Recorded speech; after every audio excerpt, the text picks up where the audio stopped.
Shalom, salam sejahtera untuk kita semua. Perkenalkan, nama saya Lodia Yuli Rinse Aumani SPH. Saya mahasiswa PPG dalam jabatan BIPS 3 tahun 2025 pada LPTK IAK Manado. Saya bertugas pada UPTD SD Negeri Maipi, Desa Subol, Kecamatan Alor Selatan, Kabupaten Alor, Provinsi Nusa Tenggara Timur. Sebagai guru pendidik agama Kristen, saya akan membuat video pembelajaran uji kinerja pada kelas 5 dengan materi Allah memelihara hidupku. Sekian dan terima kasih. Anak-anak. Pagi, Bu. Selamat pagi anak-anak. Pagi, Bu. Apa kabar semuanya? Baik. Anak-anak siap belajar? Siap. Jadi guru mau tanya, anak-anak bawa apa? Alkitab, buku, apa lagi? Lem. Oke, terima kasih karena anak-anak sudah menghargai belajar. Nah, kita akan memulai pembelajaran kita. Guru ajak kita semua untuk bangkit berdiri. Kita menyanyi lagu Garuda Pancasila, lagu nasional ya. 1, 2, 3. Garuda Pancasila.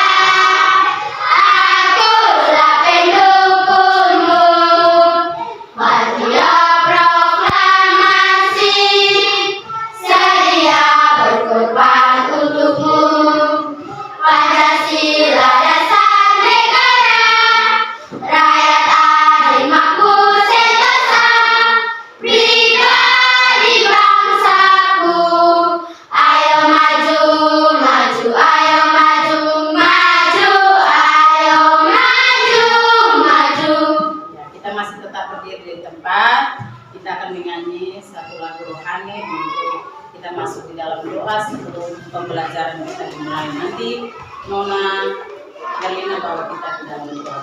Silakan. Kita semua menyanyi lagu hidup kita yang benar.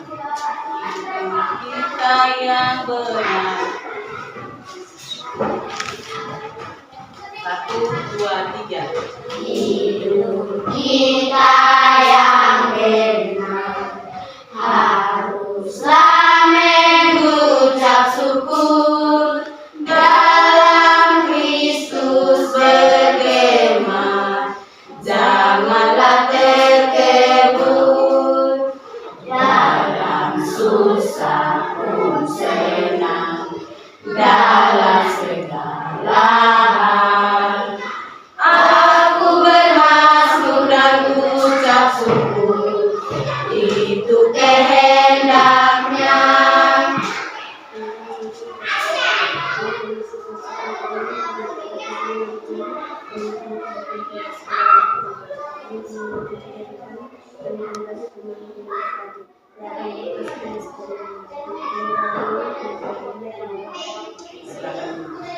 Kita semua duduk kembali.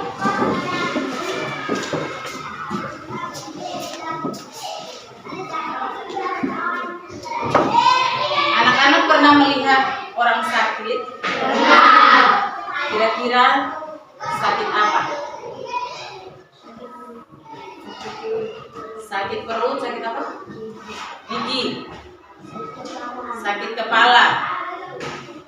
Nah, anak-anak pernah melihat mereka setelah sakit itu mereka sembuh atau tidak? Sembuh. Ibu guru mau bertanya lagi. Kita sudah belajar dari pembelajaran yang kemarin, materi yang kemarin. Siapa yang ada ingat materi yang kemarin? Memahami makna melayani Tuhan. Oke. Memahami makna melayani Tuhan. Kalau begitu, siapa yang masih ingat sedikit penjelasan di materi yang kemarin? Timotius melayani dalam susah maupun senang. Oke, siapa lagi? Oke, Timotius mengajarkan kita untuk rendah hati. Oke. Jadi anak-anak melayani dengan susah atau senang. Dalam keadaan susah kita harus tetap melayani Tuhan. Dalam keadaan senang kita juga harus melayani Tuhan. Jangan senang saja kita melayani Tuhan, susah pun demikian. Kita juga harus melayani dengan dengan rendah hati.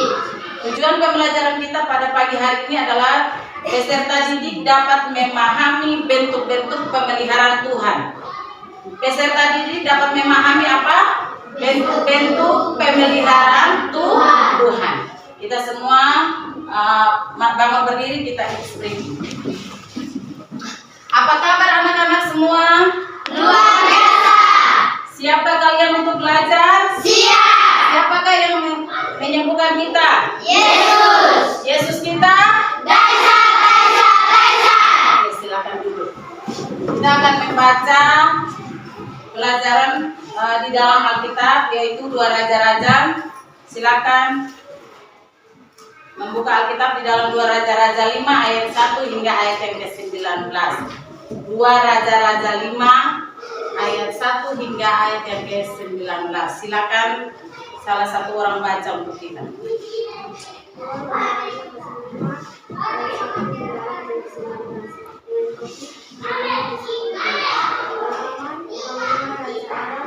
Adalah seorang terpandang di dalam tubuhnya dan sangat disayangi. Sebab oleh dia Tuhan telah memberikan kebenaran kepada Tuhan itu seorang orang sakit kusta. Orang-orang pernah keluar dari gerombolan dan membawa tertawan seorang anak perempuan dari negeri Israel. Dia menjadi pegawai dan istrinya berkatalah pada itu kepada umatnya. Sekiranya ulatku menghadapi yang bisa bergerak itu, sujud menyembah dalam firman itu, kiranya Tuhan mengampuni hamba-Mu dalam hal itu.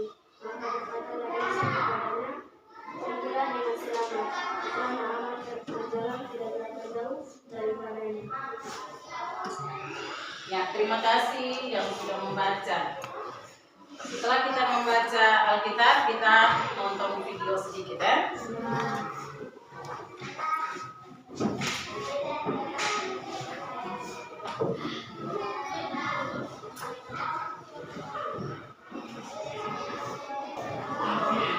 Aku melihat dan dengar dengan mata dan telingaku. Raja mau dicobanya. Bawalah pesan ini kepada raja. Katakan, mengapa engkau takut? Kirim orang kepadaku sehingga ia tahu ada seorang nabi di Israel.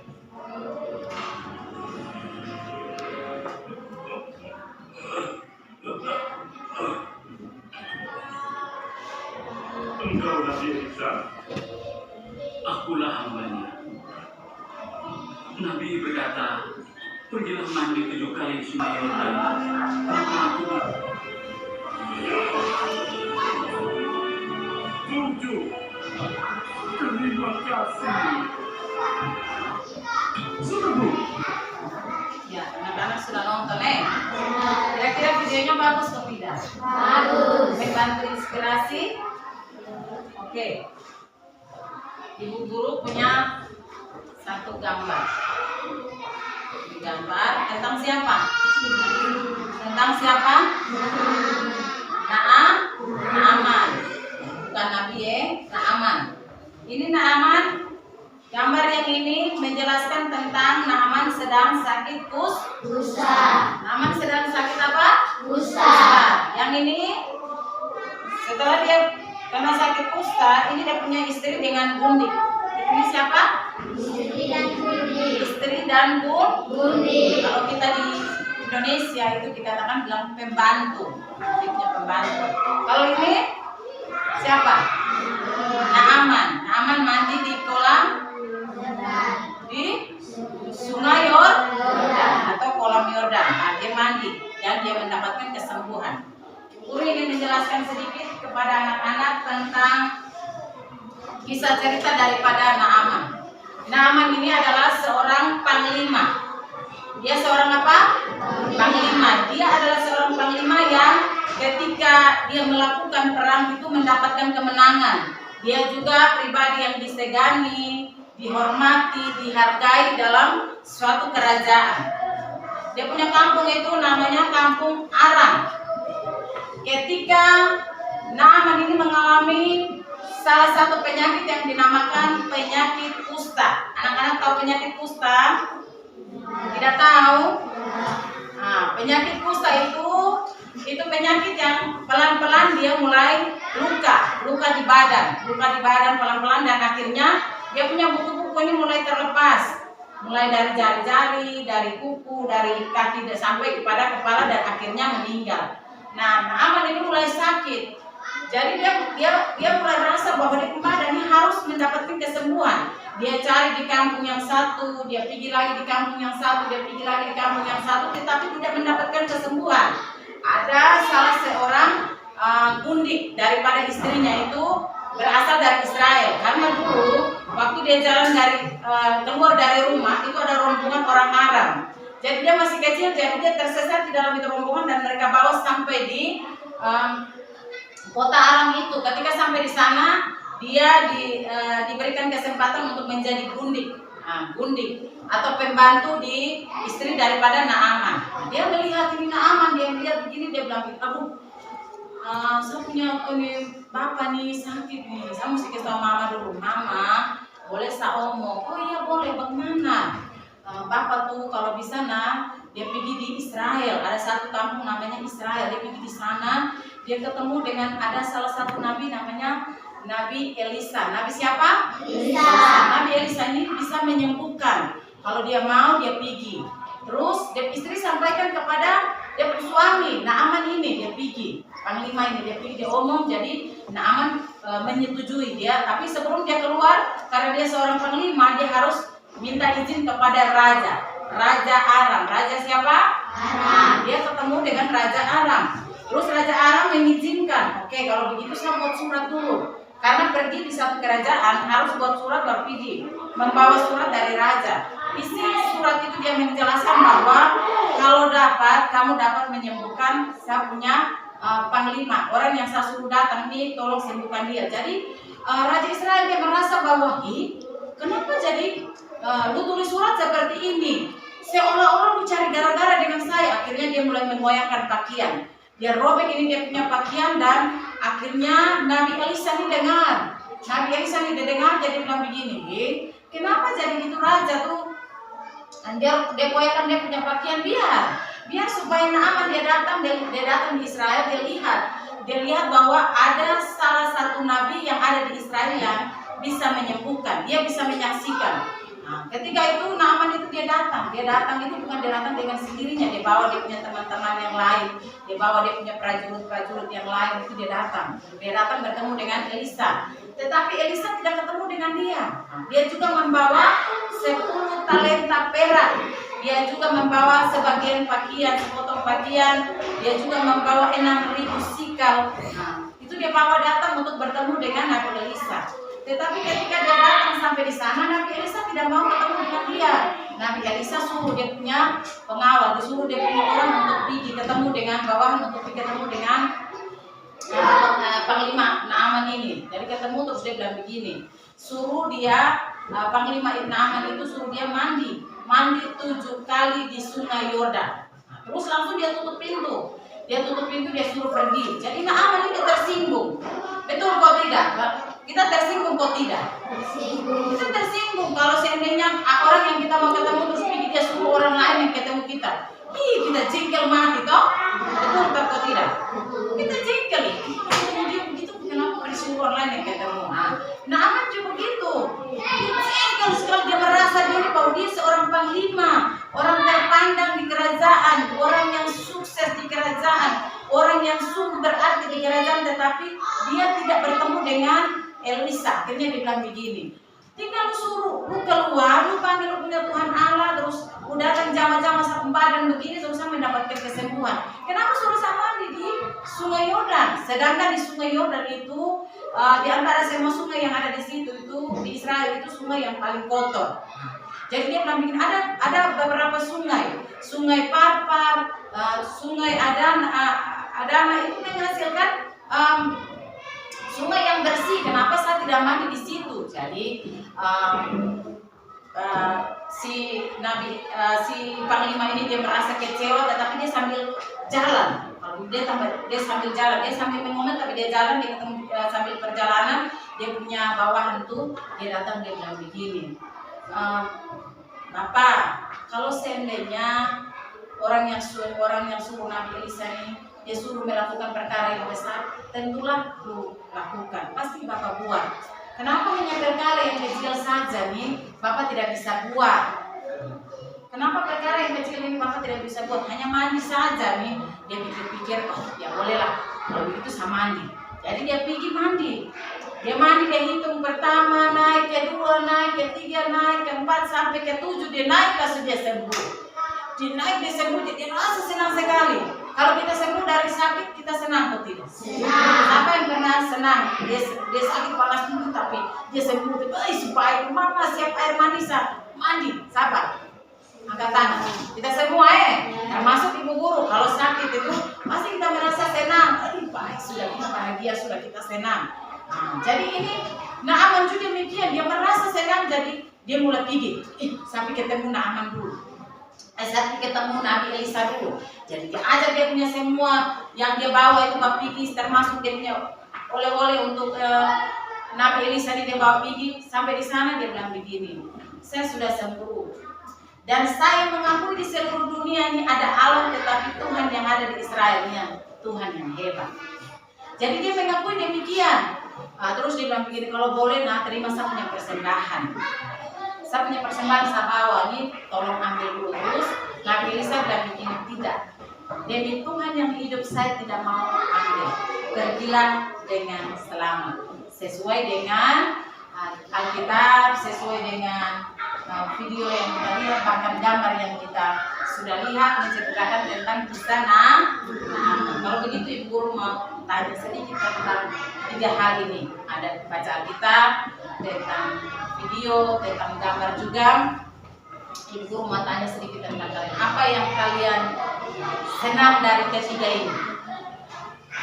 Yang kalian senang dari ketiga cerita ini yang mana?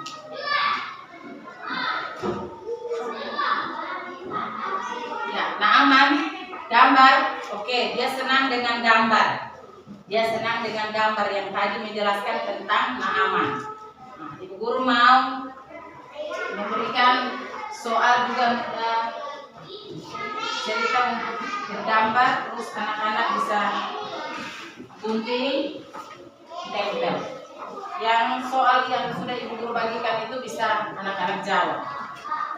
2 kelompok Kelompok pertama menjawab tentang soal, kelompok kedua itu menggunting untuk menjawab. Silakan.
Sudah? Atau ada yang belum? Kelompok 2 belum Kelompok 1 sudah. Ya. Adik.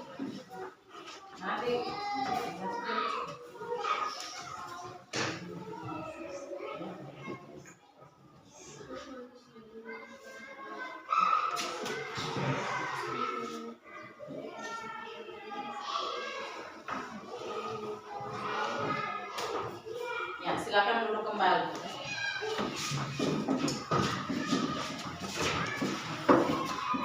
Nanti dari kelompok masing-masing presentasikan satu orang ada di depan untuk mempresentasikan dia punya hasil. Silakan.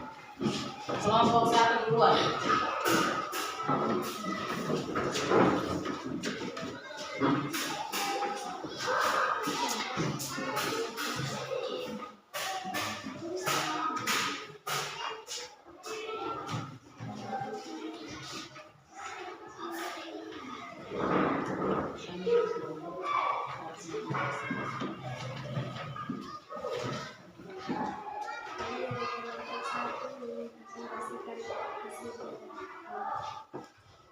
Bagaimana cara menyembuhkan aman saat mengambil pusta? Dia menyembuhkan aman melalui Nabi Isa.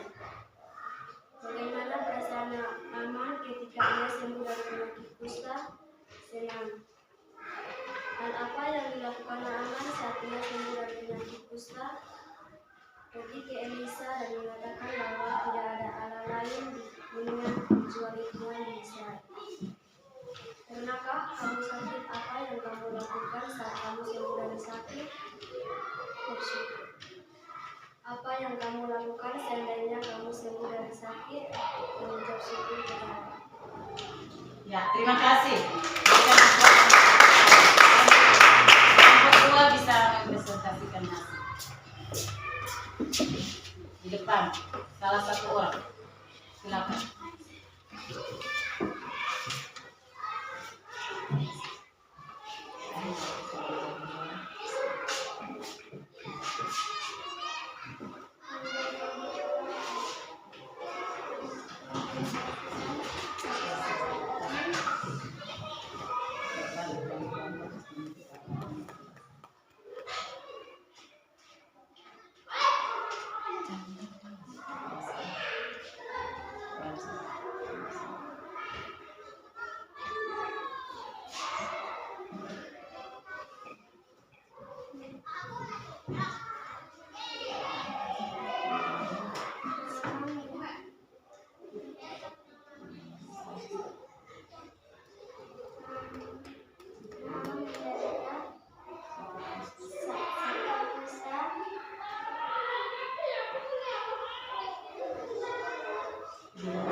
Terima kasih. Ya, jadi Ibu mau mengambil kesimpulan untuk kita semua bahwa kita ketika kita ada di posisi seperti Naaman, kita mau melayani Tuhan dalam susah maupun senang. Dia seorang panglima, dia seorang yang terkenal, tetapi dia belajar merendahkan diri. Dia belajar merendahkan diri, dia mandi di Sungai Yordan yang paling kotor. Sebagai manusia dia merasa menolak karena kenapa dia orang terpandang tetapi dia harus mandi di sungai yang paling kotor. Ketika itu dia belajar menerima dan akhirnya dia mendapatkan kesembuhan. Oleh sebab itu anak-anak yang diberkati Tuhan pada pagi hari ini, kita harus menjadi anak-anak seperti Naaman. Walaupun orang tua kita terpandang, kita sekolah nanti menjadi orang yang besar, orang yang hebat, tetapi kita belajar merendahkan diri. Oke. Anak-anak, apa kabar anak kelas 5? Luar biasa. Apa kabar anak kelas 5? Luar biasa. Senangkah kalian untuk belajar? Senang. Siapa yang menyembuhkan kita? Yesus. Yesus kita? Kaisa. Kita mau menutup kegiatan proses belajar kita yang salah seorang di depan untuk kita berdoa.